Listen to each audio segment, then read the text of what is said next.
Hello and welcome to the Smart Farmer channel, where we inform, educate and inspire you. We bring you news and information, stories of farmers and of the sector straight from the ground as it happens. Today, we bring you news about the EUDR, the European Union Deforestation Regulations. Only a few months to go and still only a few farmers are aware about these regulations. In January 2025, coffee and cocoa farmers and cattle keepers, among others, who export commodities to the European Union could be caught off guard as these regulations, implemented since 2020, are set to be enforced. These regulations aim to prohibit commodities from lands deforested since 2020 from entering the European market. Aligned with the European Union's broader sustainability goals, the EUDR introduces mandatory due diligence rules and traceability measures for key commodities. This is a regulation that has been passed in Europe from 2020. Now it is coming into effect in 2025, January. It says coffees from land that has been deforested since 2020 will not be able to enter the European market. It's against deforestation.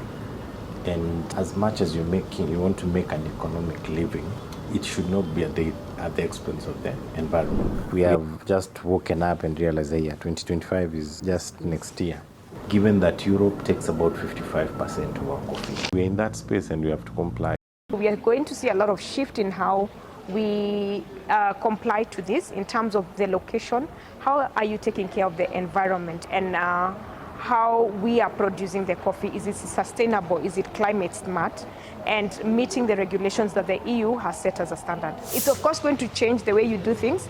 It's not business as usual. You just don't go wake up and decide this tree is too big, I'm going to cut this whole section. You have to actually think about what's the impact on your market. But where have we been since 2020? Kenyan, we are the last minute people who keep on saying we were not aware, government iongeze. European Union will not extend those deadlines. It is now 9 months to, the farmers are not even aware. There are so many things that we need to put in place before then.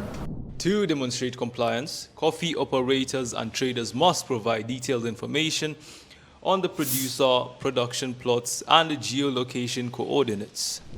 Countries will be categorized based on risk levels, considering deforestation rates and agricultural expansion. Efforts to ensure compliance include the establishment of a multi-agency technical team to address the geo-mapping challenges. There are other bodies that are active in terms of sensitization of the farmers, collecting of geo-coordinates and polygons, so that you're able even to tell this coffee came from this farm, whose coordinates are A, B, C, D. The coffee auction is in collaboration with a group called the ASCA, who are trying to gather information in terms of afforestation and reforestation and deforestation of our land, so that they can tailor-make something that will be able to be like a material to sensitize the farmers. Disseminating information and providing support will be instrumental in helping farmers navigate and comply with the EUDR regulations effectively. I'm urging farmers to seek information. Information is power, and I'm also seeking that the government may disseminate information on how farmers can comply and support the farmers on how to do this. The government has very many arms that is doing this. We have the county governments in the county regions. I think they would be a good source, the agricultural offices. We have the Coffee Directorate, which is in charge of coffee for the coffee farmers. And even for other crops, we have the AFA board and AFA organization that will definitely disseminate this information to the farmers on exactly what they need to be able to comply.